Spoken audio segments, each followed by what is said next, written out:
of the 10-year driver's license. No.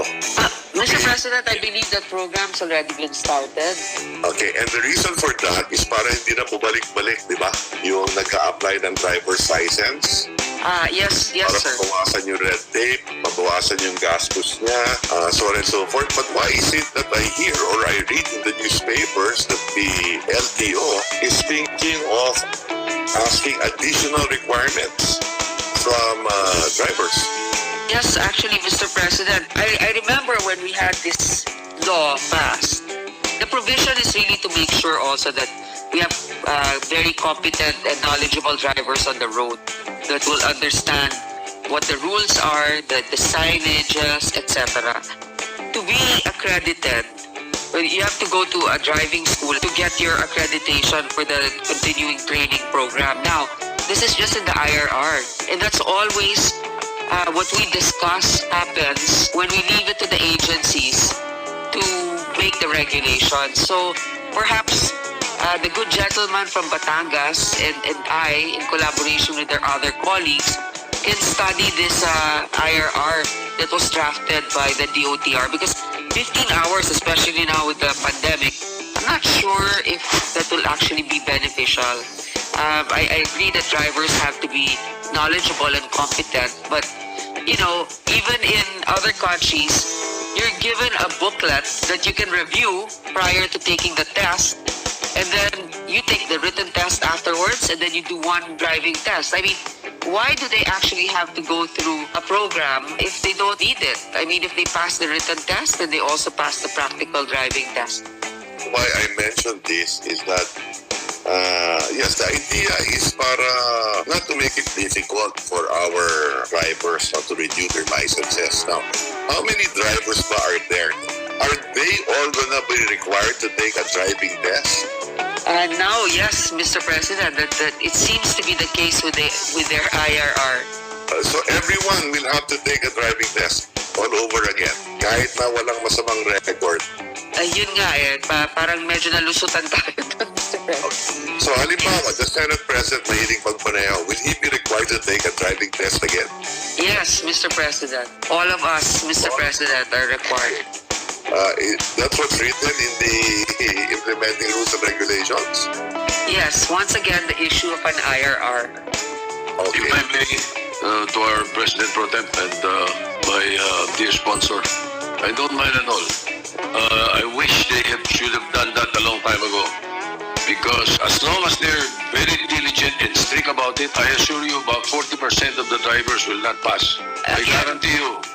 Mr. President, this is just my opinion. No?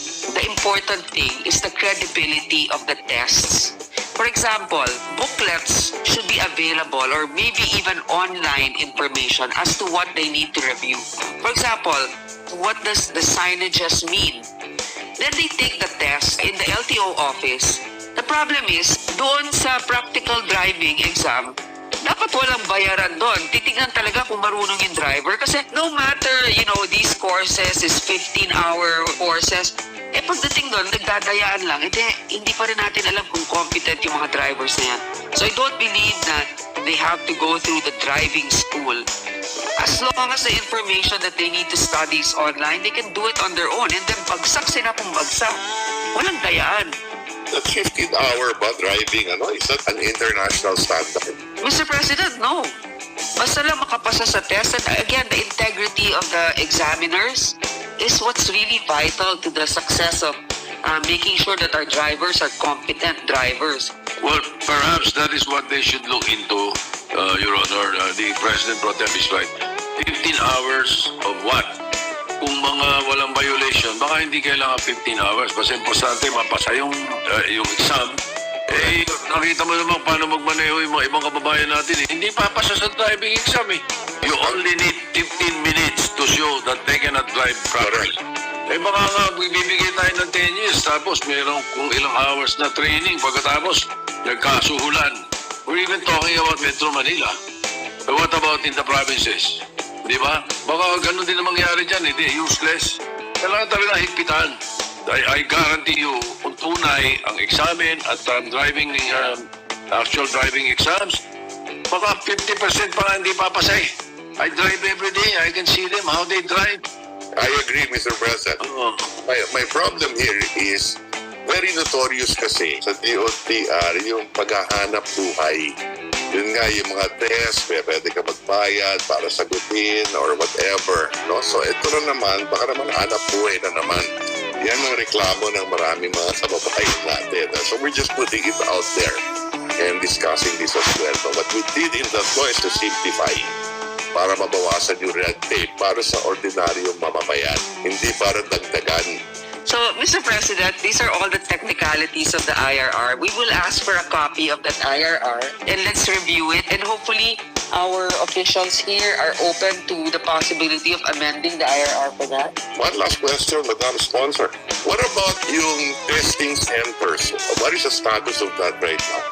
Mr. President, ganito yung nangyari dyan. Kasi we just had a hearing regarding that.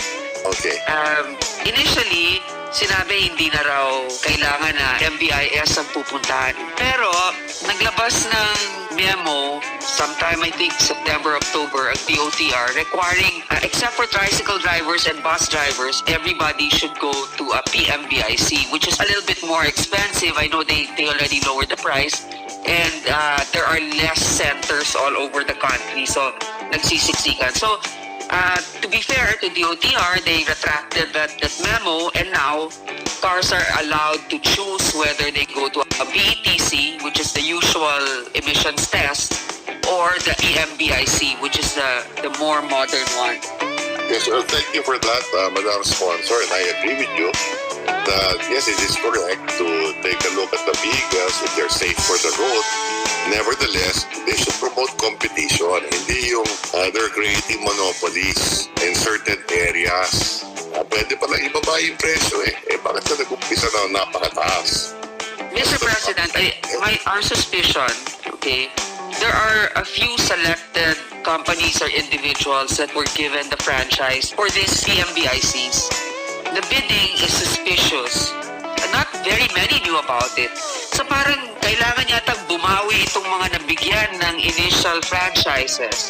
Kaya nga they were trying to limit the inspections to these PMVICs.